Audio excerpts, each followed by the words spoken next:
Salah satu faktor yang dengannya seseorang akan memiliki kekuatan untuk menahan dirinya dari kemaksiatan adalah menghilangkan khawatir atau bisikan-bisikan yang melintas di jiwa.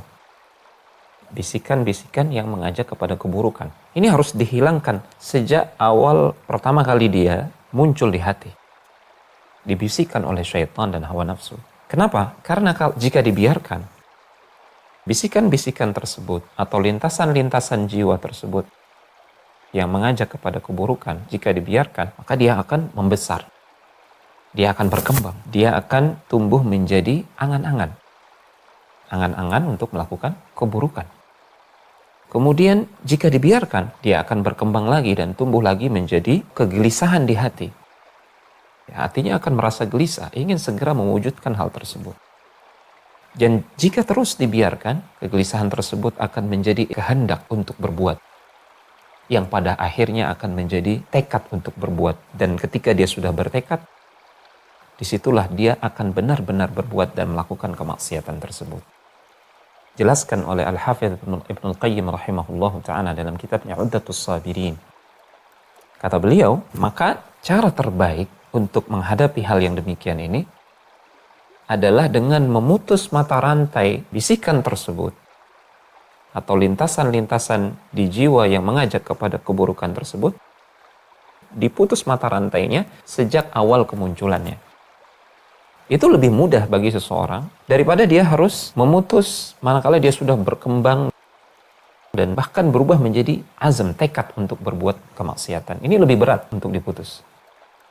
Terlebih jika setelah dia bertekad, dia benar-benar melakukan kemaksiatan itu, dan kita tahu kemaksiatan akan mengurangi cahaya iman, menjadikan iman itu semakin melemah. Artinya, syaitan dan hawa nafsu akan semakin memiliki kuasa atas jiwa dan hati seseorang. Itu justru akan lebih berat lagi nantinya. Itu sebabnya para ulama mengatakan satu kemaksiatan akan melahirkan kemaksiatan yang lain. Jika ini terus berlanjut, maka seseorang benar-benar akan tenggelam ke dalam kemaksiatan. Akan lebih mudah bagi dia adalah dengan memutus mata rantai, niat yang buruk tersebut diputus sejak awal kemunculannya. Ini yang hendak diungkapkan oleh Al-Hafidz Ibnul Qayyim rahimahullahu ta'ala melalui ungkapannya tadi. Betapa indahnya permisalan yang diberikan oleh Al-Imam Ahmad rahimahullahu ta'ala terkait seorang hamba dan dosa yang dia lakukan. Ibarat seseorang yang dia mendapati jalanan yang becek dan berlumpur. Jika di langkah pertama dia sudah berani meletakkan kakinya di tanah yang berlumpur tersebut, maka pada langkah berikutnya akan lebih mudah bagi dia untuk melangkah ke tempat yang kotor. Berbeda halnya jika sejak langkah pertama dia berusaha untuk menjaga diri dari tanah becek tersebut. Maka pada langkah berikutnya akan lebih mudah bagi dia dan bahkan dia akan tambah bersemangat untuk menghindarkan kakinya dari tempat yang berlumpur. Karena kakinya sejak awal masih bersih.